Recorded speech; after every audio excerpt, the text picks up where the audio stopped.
We just wanted to jump right into this, man. Yeah. Get some sun on our backs. It's been a while. Last episode, we were covered in schmuck. Yeah. Figuratively and physically. And, I mean, kind of tweaked location here. The weather's changed. You know, the outlook has changed. I think, the positive mindset has continued. And, yeah, it's been an eventful stretch of time since we last talked. There are no longer any buildings west of Lambeau Field. They're just gone. They're doing stuff. That deserves more of an investigative report than that's going right now. That is that could be a summer project for us, Tommy. Just because they're not really saying anything, you know. No. They're keeping on, which I respect. You know, they want to have unveil some grand plans, but I've gone public with my predictions of, well, it's not like anything crazy. They've said some of it's been rumored, but the baseball complex, I don't see how they don't do. Well, yeah, bullfrogs or whatever, man. Donald Driver, celebrity golf stuff. Celebrity golf. Maybe they'll do a golf course over there too. It's a bunch of land. I think they could put I think they'll do a hotel, a Packer-themed hotel. I don't see how they don't do a parking structure. A bigger standalone restaurant, definitely. Oh, maybe that too. Definitely. Yeah. I mean, they're going to have Curly's a mega institution outside of its own, probably. Yeah. And I mean, the way they keep finding ways to fill up that internal space and tearing stuff down. I mean, the pro shop could be over there, the restaurant could be over there, and then Hall of Fame could be that whole section, or you know. Yeah. My question is what's going to happen to Kroll's? You'd think Are they going to Kohl's- allow to leave it as a landmark? It's an institution, man. Kohl's is decent. I mean, it's a little overrated, a little expensive. They're bumping up their prices. You know the Scrolls, we're going to say it. I mean, that's, Yeah. you know. But I don't know. I think that they would probably keep Kroll's. I don't know. Do they give a fuck? Mark Murphy, man. What a fucking weird dude to be calling the shots for this team right now. He is. Like, this is not fucking Dial a Harlan. Yeah. He is out there investing, which is Oh, just yes. They're spending obscene amounts of money at word. development over there. So, I mean, it's going to be exciting to see what they do. Yeah. They're completely rolling like Scientologists over there and just buying up Dude. acres of land. But, Well, that merits investigation. yeah. For now, we are going to jump into the wonders of free agency, because what's more exciting as a Packers fan than free agency? Yes, I love free agency. Value. We're hating, but it felt very good. I mean, And it ain't over yet. and it ain't over yet. You know, things can develop, but I mean, your biggest pieces are there. Kind of a big piece still hanging out there, I think, is John Kuhn. I mean, I think, you know, just bring him back for a security blanket for some of these guys, and for blocking, keeping Rodgers upright and healthy. Bring the guy back. You know. Did you hear that they are now allowing linebackers to have numbers in the 40s? Yeah. Man, 40s has always been an underused number bracket. it's because it's been kind of like the fullback range, numbers, man. Well, whatever. We don't know the first thing about free agency, so without further ado, we are kicking it to another one of our peers. Let's say on the Packers beat, from Sharp Cheddar. We've got Zach Rapport coming at you next. Take it away, Zach. So, first of all, what you've been doing for, I would think is a couple of years, you've been doing a podcast called Sharp Cheddar. Yeah, that's right. We're just about to start our third season. The first season was really just sort of a test run, and we didn't really get serious until last season. But it's me out in Brooklyn remotely talking to a friend of mine, Brian, who lives in Milwaukee. I'm actually originally from Milwaukee. But yeah, the podcast is a Packer-centric weekly podcast, usually midweek during the season, called Sharp Cheddar. And you can check it out on SoundCloud. And really the idea behind the show was that, similar to you guys, like, there's a ton of resources being poured into football media, and yet there's not really much that speaks to a guy like me or Brian or Joe, the co-hosts of our show. We're late 20s, early 30s, like well-read kind of media wonks. We're pot smokers. We're not meatheads. We're not barflies, or we're punk rockers. This is kind of the show that we would want to hear, and hopefully others want to hear it too. And it really just sort of comes from a DIY ethic. All the guys on the show, we're all musicians. We've all sort of made and recorded our own music, and just sort of the idea of, if you don't like the content that's out there being provided, just, make it yourself. Oh, that's what I really admired about Joe. Where's Joe from? Is he in Milwaukee too? Yeah, he's out of Milwaukee as well. He's originally from Bayview, south side of Milwaukee. Brian is from Mequon, I believe, still living there, and I grew up in the thick of it in River West, and I'm out in Brooklyn right now. Right on. Yeah, Tommy and I are both UW Milwaukee graduates, came through the film school, and we're both back in Green Bay now. So nice to meet you, Zach. Some of the best years of my life on Humboldt and Clark. Likewise, good times. Well, right on. So as far as the show and what you're doing with it, dig it, man. You got some pretty stellar production for a DIY project. So kudos to you guys for doing what you're doing, and hope you can take it as far as you want to take it. I don't know if you had heard, but Brian Caribou just got a job over at 24/7 Sports for CBS. Did you hear about that?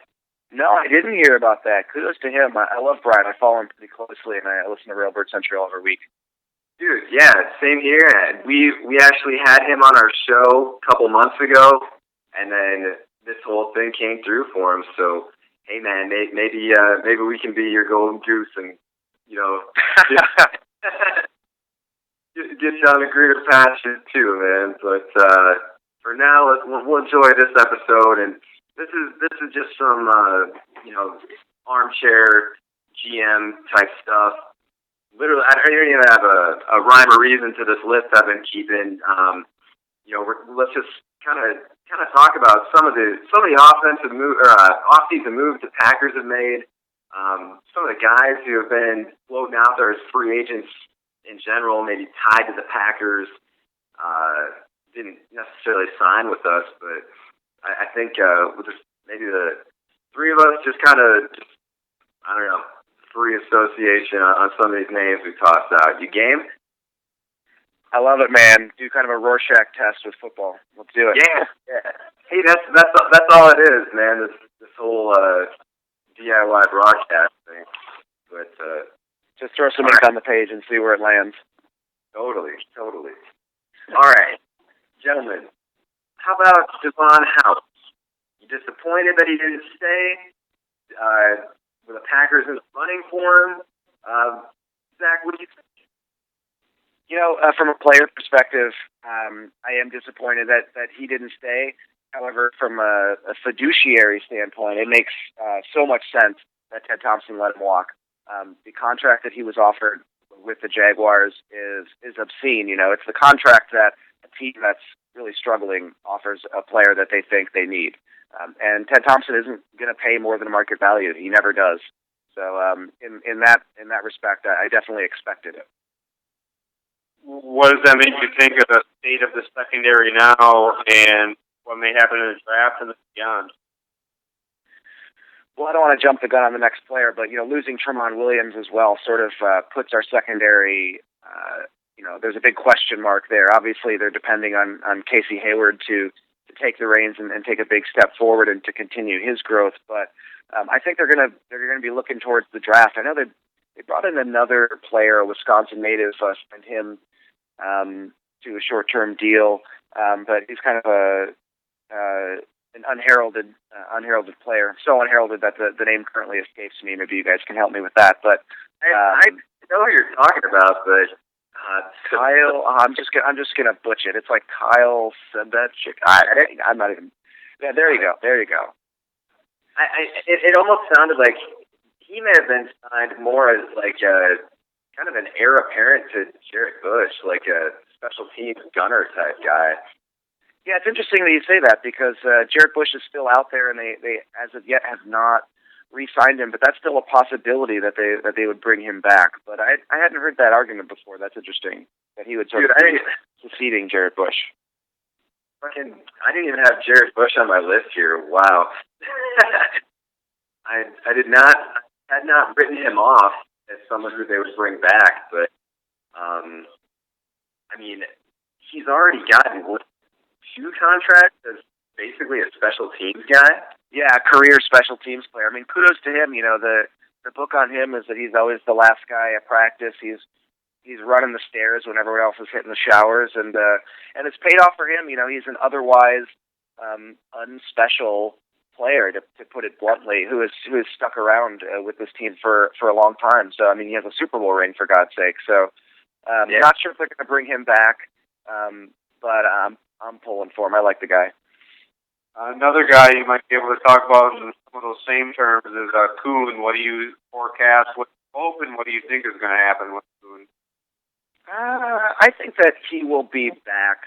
I can't imagine that he will garner, much financial interest from other clubs. I think that the Packers can get him back for a cheap price. He's certainly a smart player. McCarthy likes having a fullback. He said that in the past. I think he'll be back. As far as the whole, lumberjack, urban legend, crowd favorite Kuhn thing is, I don't really buy into that. I kind of groan every time it's 3rd and 1 and he gets the ball, but for the most part, he gets the job done. And hey, you know what? If 12 likes him, then that's an endorsement that I'll accept. That was kind of my thought. If he can help keep Rodgers upright, I'll take that security blanket and his knowledge of the offense. 100%. Let's talk about some of the some of the other offensive dudes from the Packers. So, Matt Flynn's still out there, is he not? Yeah, Matt Flynn, as of yet, has not re-signed. They signed Tolzien to a 1-year deal. You'd have to think that means that he's going to be the backup going into the season. Matt Flynn's kind of hanging out there.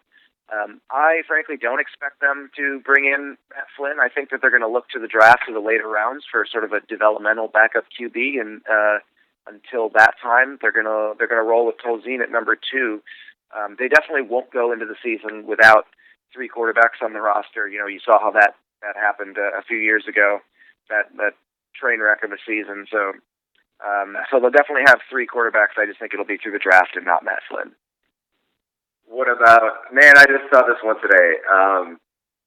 Michael Vick, what do you think? I don't know what he has left in the tank. I mean, the guy's made of glass. He's not a bad player. But frankly, I'm an animal lover, so fuck Michael Vick. Right on. Let's see.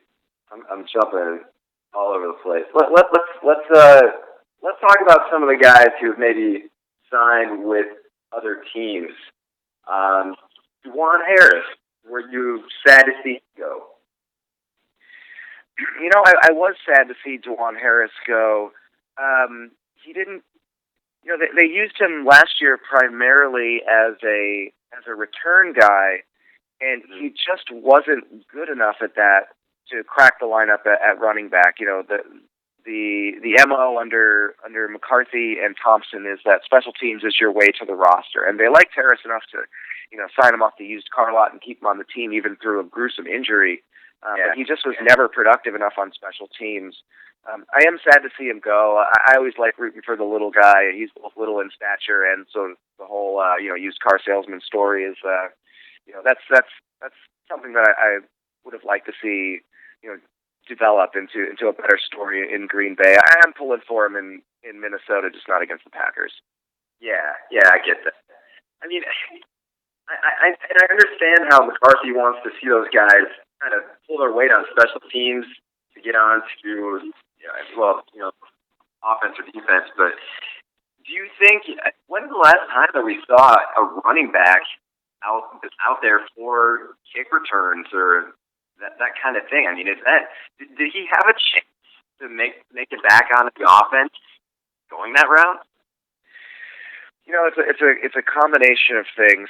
He wasn't good enough on special teams, but also, the backfield was full. Starks was healthy all year. Lacey was healthy all year, and the door never opened for him.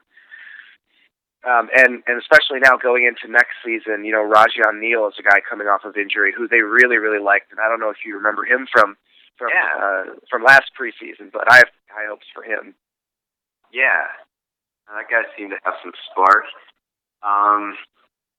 Let's see, Jarrett Boykin.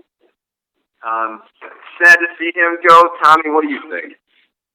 Never lived up to any of that potential we saw, and we started seeing Devontae give up. I just feel, if you remember earlier in the beginning of this last year, everybody was just like, we're doomed because Jordy is our only receiver and we have no receiving option.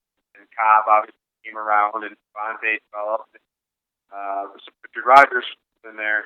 But I still think of, going 5 wide, no worries with Jones, Jennings, Jordy, Cobb, Driver, Finley in there back in the mix at a glutton of offensive weapons.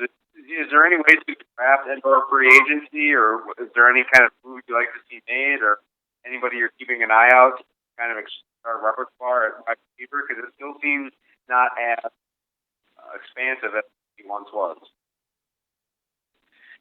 I think that Richard Rodgers at tight end is a guy to keep an eye on. He really came on strong at the end of the season. I know that Mike McCarthy really likes him. If you listen to the Aaron Rodgers radio show, he's had nothing but high praise for him, says he has the best hands on the team. So I wouldn't discount him in sort of the receiver category.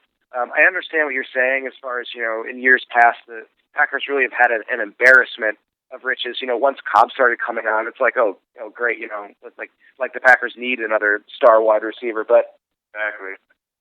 But definitely at the beginning of last season, it seemed like you're wondering who's going to be sort of the next man up in this what is usually a really crowded stable of wide receivers. Devontae Adams stepped up nicely. He rightfully, I think, unseated Jarrett Boykin, who was released and went to the Panthers. Best of luck to Jarrett Boykin, but he really did nothing at the beginning of the season.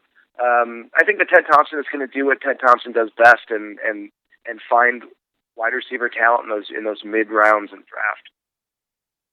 Or does he already have it in Aberderis and Janis? I mean, it's weird. I mean, do you feel like it was time will tell, but do you think cutting or letting Boykin go in favor of those guys might come back to bite him a little bit? Did Boykin maybe just have a down year after year? And I don't know.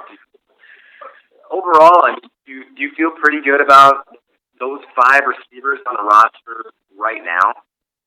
In times like this, I just fall back on the old adage, in Ted we trust, Yeah. It's easy for us to say on the outside, whether or not we think this or that was a good move or a bad move. When you talk about guys like Aberderis and Jeff Janis, we've seen literally nothing of them. So I'm going to have to, defer to the staff on the inside of the building who, I believe have high hopes for those players. They're not going to say whether or not they think they can be, number 2 guys or number 4 guys, but they're still on the roster, through injury. They're working with them. So they obviously think they can be something, and they didn't think that Jarrett Boykin was worth re-signing. So for now, I'm just going to say in Ted we trust. Supposing, I don't know, Ted Thompson wasn't our GM, who do you think, who would you be most intrigued in bringing in as another wide receiver? Guys who are still out there. Greg Jennings, Michael Crabtree, and Reggie Wayne. What do you think? I think Crabtree, just for the body type, the physicality. I like the idea of Jennings coming back, but to me, at this point in his career, Jennings is just a much lesser Randall Cobb to me. Okay. Just kind of a sort of a slinky slot guy. Reggie Wayne. I feel like with I don't know. We've got our veteran leadership in Jordy Nelson, and I don't think that physically speaking, with his abilities, I don't think Reggie Wayne has enough in the tank left to warrant bringing him back. So I'm going to say Crabtree out of the three that you listed. Right on. I mean, word had it that Crabtree was Thompson's top-rated player back in '09. And I didn't know that. I don't remember where I heard that, but I mean, obviously, with Raji instead, won't get onto him quite yet. I'm just some of the wide receiver stuff. I just feel like with Janis and Aberderis, so unproven, and some of these guys, maybe some of their best days, catches, touchdowns, whatever, are behind them, but there's some veteran dudes out there who maybe could come in and contribute right away. I didn't have him on this list, but isn't Wes Welker still out there? I believe he is. If you want to, I don't know, play the Jeopardy music in the background, I can look it up online real quick. But, I don't think he signed with anybody yet. I want to maybe ask that because so many teams, obviously, after Gronkowski's or Jimmy Graham, prominent tight end, he has a glimmer of that with Jermichael Finley and everything that we've hoped, and we touched on Richard Rogers. I do think he is a body type, and I believe it was Rogers that has some of the best hands I've seen. He can be there, but is there anybody? It sounds like free agency tight ends was pretty thin. Is there anybody that maybe is kind of projected as a later first round, or kind of maybe a potential? I don't know if we reach that high for tight end, but if a special guy is there at that position, you've seen what teams can do with them. Is there any kind of diamond in the rough at tight end you kind of have in mind? I'm not much of a draftsnik, but the one name that I've heard in the tight end department is what's his name, Max Williams, I think, from Minnesota. Yeah. But to your point about needing that game-changing, field-tilting, if you will, tight end, a la your Jermichael Finley or your Jimmy Graham. It's nice to have, but I think the Packers and a lot of other teams have proved that it's not totally necessary. For all the nitpicking that we as perfectionist Packer fans do about what they need to improve upon, hell, they were just a few fluky plays away from going to the Super Bowl where they would have played a team that they had already beaten in the season. So I try not to get too caught up in nitpicking these things, but just for the sake of argument, Max Williams is the name that I've heard. Were you excited when you heard about Andre Johnson possibly being on the Packers' radar? I was excited. Similar to Crabtree, just another sort of big body, physical wide receiver, and Andre Johnson. He's just a Hall of Famer. So I was excited to hear that. I thought it was a long shot, but I'm always intrigued by those sort of wily veterans. They got Julius Peppers, so it's not unheard of. Yeah. Last of the receivers, or maybe even of the offensive dudes, but Percy Harvin. What did you think about that possibility? I didn't like it from the start. Percy Harvin's just a cancer. He's been essentially kicked off of every team he's ever been on, dating back to high school, where I believe he was basically expelled from high school sports. The guy just doesn't have his head on straight. It's too bad because he is a unique talent. If there is a locker room, I think that could sort of get him in order. I think that would be a Green Bay or a New England, someplace with a disciplinarian at head coach. But I don't see it. I'm not a fan of bringing him in. Or I never was anyway. Yeah, I kind of liked watching him terrorize Minnesota and then Seattle, where he was shipped off to Siberia to the Jets, now Buffalo. I don't know. It seemed like it could have been a cool thing. Yeah, I don't mean to speak. I don't mean to speak ill of his talent at all. His talent level is through the roof. He's a unique, special player who is just a total dumbass. Do you think it would have just?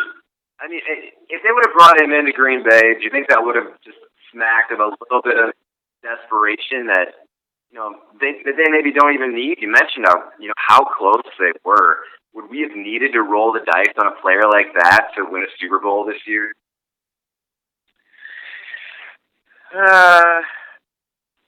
I don't know. Ted Thompson is famous for, he'll entertain any possibility. If you ask him about any players, he says, we're looking at all available options. So it wouldn't necessarily surprise me, but if they signed him, that would have been a bit of a surprise. And to answer your question, I think that would have smacked a little bit of maybe not necessarily desperation, but kind of like, all right, Teddy, what are you doing here? Yeah, that would have been a bit of a deviation for him. But in terms of, that talk kind of came up as well when it seemed like, it seems like months ago, but practically was, but it seemed like we were going to lose Randall Cobb for a little bit there. I mean, that was kind of freaky. I think that's where a lot of the Harmon talk kind of started to bubble up. Yeah, it's an interesting point. For as much as everyone thinks they have Ted Thompson pegged, excuse me, he goes out and pays Randall Cobb, a lot of money. And granted, Randall Cobb was offered much more money at other places, so it sort of speaks to the culture and appeal of the Green Bay organization at this point. But yeah, Ted Thompson now has two $9+ million wide receivers on his roster. That's not only unorthodox for him, but that's unorthodox for the NFL in general. Yeah. And let's see. But boy, am I glad that he's on our team. Oh man, totally. And you got to say the same about Bulaga. I mean, it seemed like we really could have lost both those guys for a little bit. How did you feel? Get into some of the numbers.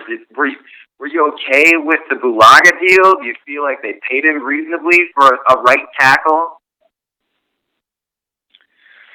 Yeah, I do. Not only is he an anchor at right tackle, but he's a utility player. He can play left tackle if need be. He can switch around. He's a smart guy, and I think they paid him what he's worth.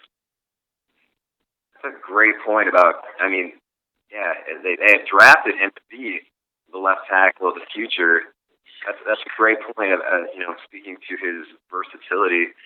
I think that's about it. Unless you really want to talk about Chris Banjo or something. I don't really know.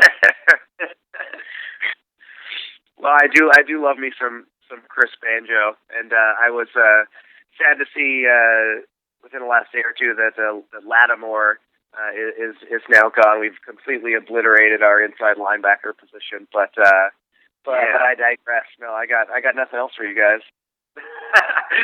Oh, right on. Let's see who. We kind of touched on Tremont.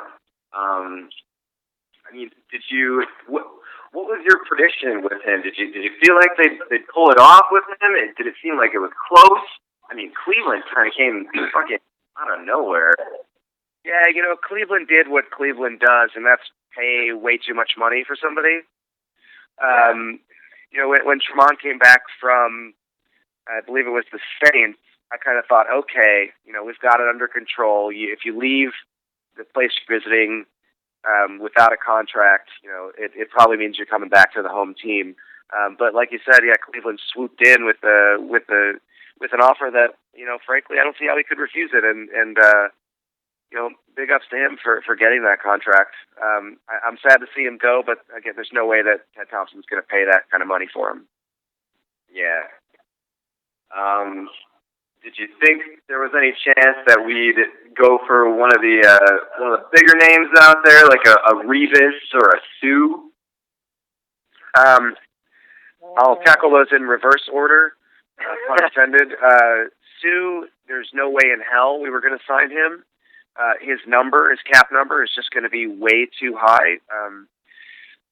as I said earlier, Ted Thompson doesn't pay anyone over market value, and Sue is probably twice the market. He is the market. Like, he creates his own market. So there's no way that we were getting Sue. Likewise with Rivas, he's another guy who sort of creates his own market. It's my understanding that the interest got a little bit further with Rivas. I was surprised to hear that, but not surprised to see that he did not sign with the Packers. Not surprised at all. That was one thing. I mean, obviously we stayed pretty, status quo with how we operated free agency, but there were some direct impacts and repercussions amongst our division this year. I mean, we touched on Sue. You talk about Brandon Marshall being gone and how John Fox has been very cautious in any talk about Cutler, and we all know about the Cutler situation down there in Chicago. And then, we know. We're aware. I almost think, yes, in-house there's been some changes, but the changes within the division have been pretty impactful for those 6 games every year. I'm sorry, you kind of broke up there. What was the question? Not a direct question, but I guess what you thought about just kind of other moves within the division and where your Lions, Bears, and Vikings stand just from afar. Sure. Sorry about that. I think that the Packers should feel pretty comfortable. I think that the Lions, their defense, took a little bit of a step back. Their offense, is what it is. Stafford is a pretty good quarterback, throwing to a great wide receiver who's I think plateaued at this point. They're still a good team. The Bears, the wheels fell off last year, and I don't see them putting them back on this year. I think that the biggest improvement this year will be made by the Vikings. I'll be interested to see the development of Teddy Bridgewater and their offense in general. And their defense has been pretty good. It should be an interesting division, as it always is. Yeah, I think Mike Zimmer is a hell of a coach, too. Definitely, I will say that. I think that the coaching climate has been upgraded. The competition is upgraded from a coaching standpoint in the division. Amongst all 3 teams, agreed. I do still kind of like Caldwell, John Fox, and Zimmer seems kind of like could be one of those guys. Definitely agree. All right. So kind of talk about market value and the way that Ted Thompson kind of plays it. How do you feel about these deals with Guyon and Raji? By the way, I'm glad we waited a week to chat because those are some pretty big developments. But I mean, do you feel like that deal for Guyon? Granted, he probably won't get all that money if he has to sit some games. Still a reasonably high number for somebody coming off of the allegations that he had and everything. And with Raji, coming off a lost season, getting very close to the same contract he had gotten the year before. How do you feel about the way we handle those couple of D linemen? I'm not really sure what the market value is at that position. I'm not really a numbers guy, but we needed those players. Without them, we have no nose tackles. So I think it's that demand is a factor in the market. So Guyon for $2.75 million, I think that's a fair number. It may seem a little high, but like you mentioned, there's probably a pending suspension. He might be out a game or two. So I don't think he's going to see all of that money. And Raji, I think, provided that he can play the full season, is well worth $3.5 million. I think that's definitely his market value. That he's got a prove it deal, but that's really that's really only because he's been injured and hasn't gotten that long-term contract. If you remember, just before he got injured, the season before he got injured, he came on so well at the end of the year, and they were I think they were ready to go with him. It's too bad that he got hurt. I mean, really just hurt his own. His injury is just to the benefit of the Packers at this point, getting him for what I feel like is a bargain, provided that that he hasn't lost any upper body strength with that injury. True. Yeah. Well, shoot. I'm sorry. Go ahead. No, go ahead. I was just going to say, speaking of which, that I believe it was a pectoral or a bicep. It was a bicep, I believe. That's got to be a brutal injury for a guy who relies on upper body strength and sort of, leverage and pushing the pile forward. Yeah. It's got to be a brutal injury. I hope that his strength is back by the season. I assume he stayed with the team all last season while he was injured and rehabbing, and has been there all off season. So I assume that number that he got, $3.5 million, is also sort of a show of faith that the Packers believe that he's done the work to get back to form. And that he chose to stick around. I'm kind of, I was always kind of when I thought about Raji personally, or kind of his mentality and everything, I maybe didn't know if he was kind of a 100% down in the trenches kind of guy, but that he chose essentially to stick around and rehab there to work with the line. Really kind of said a lot to me, and made me happy that it.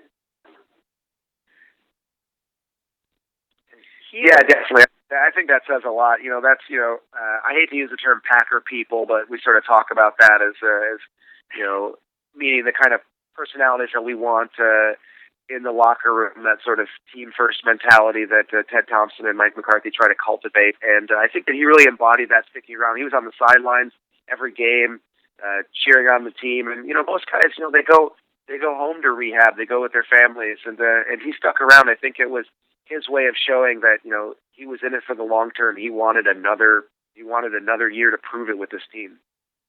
Oh, yeah. And in that regard, I mean, I think if he's on his kind of prove it deal, for Packers to pay $3.5 million, I mean that's kind of a I don't know. That's a nice thing to do for somebody if you're looking at potentially signing them to a multi-year deal later on. I mean, if they try to, bust his balls, really get him to a low deal, something minimal. I mean, and then he turns around and has a great season. He's going to turn around and sign somewhere else. So maybe this helps in the long run. Yeah, I agree. And if you remember, before he was injured, the 1-year deal that he was on was worth $4 million. So, fast forward to now, the deal is actually less than it was. So I'm not super surprised by the number, and I think it's a fair number. Man, it just seems like a long time ago where they were offering him $8 million a season, and he actually turned it down. Yeah, well, I think he got a little egg on his face with the injury, and that sort of maybe that played a role in him sticking around and kind of realizing that he needed to sort of put the team first and prove that he was in it for the long haul. Right on. Well, fellas, you got any other free agency talk to throw out there? Tommy, you got anything? My imagination is just running wild, so maybe we, after some more time has passed, we get a chance to talk to you again. Zach, any other roster acquisitions or potential stuff out there that you want to throw out in the discussion? No, I'm also kind of tapped out on the roster stuff, but I tell you what, man, I really appreciate you guys having me on and giving me a chance to pump my podcast and talk a little Packers mid-season with you guys. I can't wait for the season to start, and the downtime is always the sad time of year, so it's always a pleasure to hop on the phone and talk some X's and O's. Oh, definitely, man. I mean, it ain't over yet. If you look back to 2006, it was a month and a half after free agency started that Charles Woodson got signed. So who knows, man? Maybe there's some more stuff coming. But for now, thank you very much for joining us, and we'll be tuning into Sharp Cheddar. You guys keep cranking them out. Yeah, we're gonna gear up for. I think we're gonna do an off-season podcast here, and then once the season starts, obviously we're gonna go every week. And if anyone wants to chat with Brian or I, we're on Facebook all the time talking football, Packers specifically. I'm at Daily Dope Sheet, and Mr. Brian Peoples is at Peepsalicious. And yeah, man, get in touch with us anytime. We love talking ball. You got it, Zach. Thanks so much for joining, man. No problem. Take it easy, guys. Go Pack. All right, so that was hopefully Zach Rapport. We're filming this segment before we've actually talked to him, before we've even got confirmation of what we're. Give the people the truth. Nothing has changed. It was Transparency, man. It was all chronological, all canon. The sun has not gone down. Yes. Whatever, man. If they don't have to tell us anything, we're gonna tell them everything. Yeah. No, it's hush hush this time of year. Free agency front. Do you think Ted Thompson sleeps a lot or like not enough? Do you think he sleeps like a lot, or like? I think Ted probably. I think he goes to bed early and gets up early. I think Ted takes care of Routine? himself. Yeah, he's he's But if bikes. He wears sandals. I mean, that right there just says he's a healthy living guy. If he keeps a routine, though, that means somebody could find out his routine and they could try to make a move when he's sleeping. Do you think he alternates with like Elliot Wolf? They like punch in and The punch body out. double. Morning, Sam. 2 vehicles traveling at all times. Oh yeah. Well, at any rate, I'm assuming you will have heard us talk about how we think Ted did a pretty good job by now in the interview that preceded this Yeah, in the edited version of it. But I mean, yeah. Now, not going to get too far in the draft because it's still just getting in April 1st. Didn't partake in any pranks. I don't know about you. No, we couldn't even really do one on the show because it's not going to be up on the air until at least Tomorrow. April 2nd.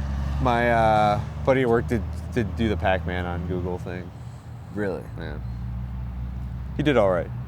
All right. I don't really know what that is. If you went, oh wow, I'll tell you about it after the show. All right.